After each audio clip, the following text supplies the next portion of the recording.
용기묘는 씨앗을 용기에 심어서 온실에서 기른 것이다. 노지에서 3에서 5년 정도 걸리는 묘목 생산을 1년 이내로 단축할 수 있는 장점이 있지만 냉상을 거치면서 묘목을 경화 처리해야 활착률이 높아진다. 접목 방법 중 대목을 가르는 할접은 소나무류, 감나무, 동백나무, 참나무 등에 사용하고 접수를 얇게 만드는 박접은 감나무와 밤나무에 사용한다. 묘목을 기르는 묘포장 또는 포지는 약간의 경사를 가지는 것이 관수, 배수 등에 유리하고 평탄한 점질 토양의 포지는 좋지 않다. 경사도 5도 이하의 완경사지가 바람직하며 그 이상이 되면 토양 유실이 우려되어 계단식 경작을 해야 한다. 포지 또는 묘포장은 위도가 높고 한랭한 지역에서는 동남향이 좋고 따뜻한 남쪽 지방에 있어서는 북향이 유리하다.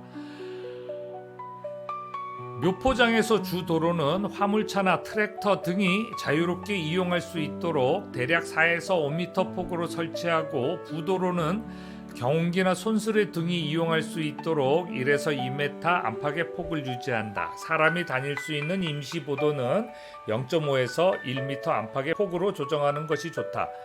정지 작업은 밭갈이, 쇠토, 작상의 순서로 진행하며 밭갈이는 묘목 성장에 필요한 깊이로 흙을 갈아 엎는 것으로 20에서 25cm 정도 깊이로 하고 쇠토는 흙덩이를 부수고 돌과 흙뿌리 등을 제거하는 작업이다. 종자의 파종 시기는 보통 이른 봄에 하며 가을에 하는 경우도 있다. 회양목 종자는 여름철에 따서 곧바로 파종하는데 이를 채파라고 한다.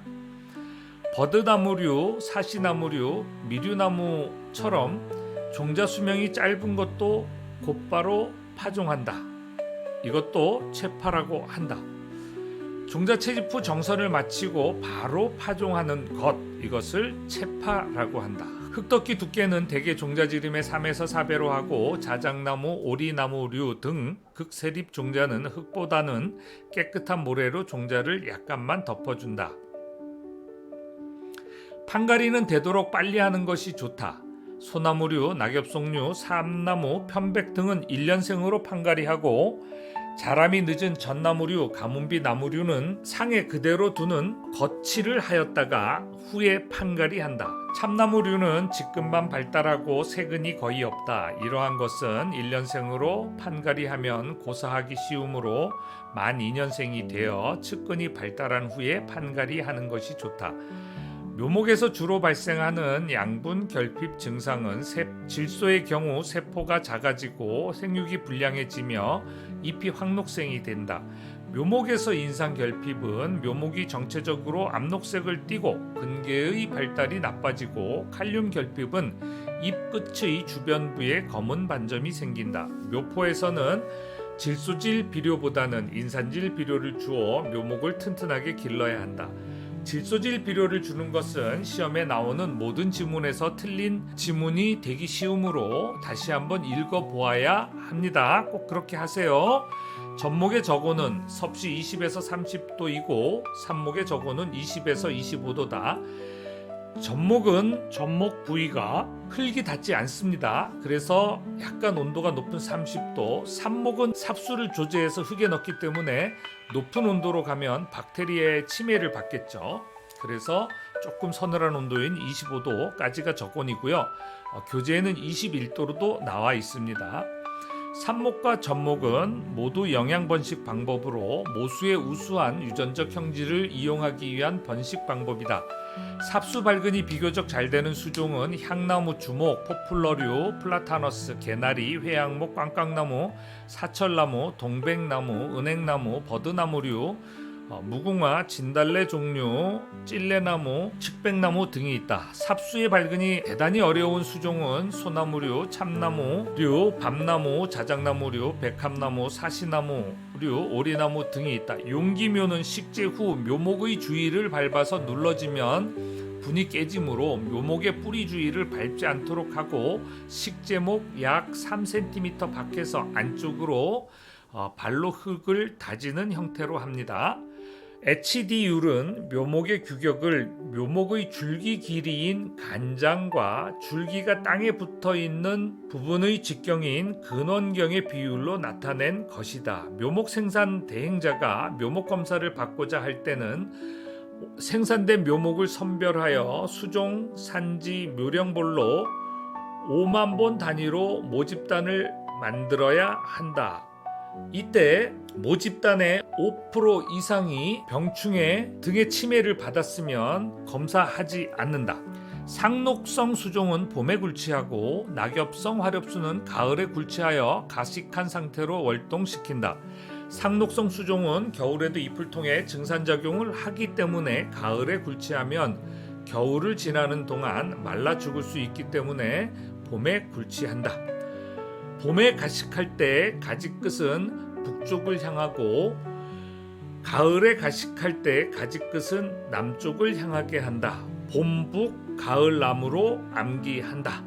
소나무와 낙엽속 묘목은 20본을 한 속 한 묶음으로 하고 25속을 하나의 단위로 곤포 포장하므로 1곤포당 500본의 묘목이 들어있다. 묘목의 특수식재 방법은 봉우리식재, 치식, 대묘식재가 있다. 천근성이며 측근이 잘 발달하는 가문비 나무 등은 봉우리식재를 하고 습지라서 배수가 불량한 곳이나 성력이 많아 성력은 자갈입니다. 구덩이를 파기 어려운 곳은 치식을 하며 식재 후 묘목이 죽은 곳은 주변의 조림목과 비슷한 높이 크기의 나무를 심게 되는데 이를 대묘식재라 한다. 보식은 묘목을 더 심는 것인데 고사율이 20% 이상일 때 한다. 파종조림은 발화가 잘 되는 수종, 식재조림 시 활착률이 저조한 수종으로 식재조림이 어려운 급경사지 등 특수지역의 산림에 적용하며 소나무, 해송 등 침엽수종 또는 가래나무, 밤나무, 상수리, 나무, 굴참나무, 졸참나무, 갈참나무, 신갈나무 등 화렵수종이 파종조림에 적합하다. 봄철 파종은 중부지방은 4월 상순, 남부지방은 3월 하순에 실시하며 가을청 파종은 10월에서 11월에 실시한다. 생식 생장은 화의 원기가 형성되고 개화를 하고 수분과 수정이 일어나는 과정이며 영양 생장은 수목이 외형적으로 커지는 것이다. 화는 꽃이 되기 위한 싹, 그러니까 생식 생장은 화의 원기가 형성된다. 꽃이 피는 것, 개화를 하는 것, 개화를 하면 수분과 수정이 일어나는 과정, 이것이 생식 생장이다. 수목세포에서 후각세포는 살아있는 조직이고 후막세포 또는 후벽세포는 원형질이 소멸되어 죽은 세포로 구성된 2차 벽을 이루며 이 2차 벽은 리그닌으로 붙어 있다. 수목에 포함된 수분이 가지고 있는 자유 에너지를 수분 포텐셜이라고 하며 수분은 포텐셜이 큰 곳에서 작은 곳으로 이동한다. 토양 용액의 수분 포텐셜은 마이너스 0.3 정도이고 수목의 뿌리는 마이너스 0.5 정도이므로 수분은 포텐셜이 큰 토양에서 작은 수목의 뿌리로 이동하게 된다. 도간의 물이 아래에서 위로 올라가는 것도 포텐셜이 마이너스 0.5인 뿌리에서 포텐셜이 마이너스 1.3인 잎으로 이동하는 것이므로 포텐셜이 큰 곳에서 작은 곳으로 이동하는 것이다. 삼투압과 포텐셜에 의한 물의 이동을 수동 흡수라고 하며 일액 현상, 일비 현상처럼 에너지를 소모한 물의 이동을 능동 흡수라고 한다. 일액 현상은 물이 수공을 통해 배출되는 것이며 일비 현상은 상처 부위의 절단부 등을 통해 물이 배출되는 현상이다. 수공은 잎의 가장 끝 또는 잎맥의 끝에서 물이 배출되는 현상이다. 기공은 아침에 해가 뜰 때 열리며 저녁에는 서서히 닫히고 30에서 35도 이상 고온으로 온도가 올라가면 기공이 닫힌다. 엽육 조직의 세포 간극에 있는 이산화탄소 농도가 높으면 기공이 닫히고 낮으면 열린다. 이산화탄소의 농도가 높으면 기공이 닫히고 이산화탄소를 더 이상 흡수할 필요가 없으므로 수분의 증사를 막기 위해 기공을 닫고 낮으면 이산화탄소를 흡수해야 되므로 열린다. 잎의 수분 포텐셜이 낮아지면 물이 빠르게 증산 또는 증발되어 수분 스트레스가 커지므로 기공이 닫힌다. 수분 스트레스는 기공의 크기에 영향을 받으며 소나무와 같이 기공이 작고 입구가 더더군다나 수지로 막혀 있으면 수분 스트레스를 적게 받는다. 토양 용액은 뿌리의 표면으로 확산에 의해 이동하고 뿌리에 도달하면 삼투 현상에 의해 식물체 내로 흡수된다. 토양 용액과 함께 뿌리로 흡수된 무기염은 뿌리 내의 자유공간을 이용하여 이동하며 자유공간은 식물체 내의 확산과 집단 유동이 자유롭게 일어날 수 있는 부분이다. 구독과 좋아요는 사랑입니다. 감사합니다.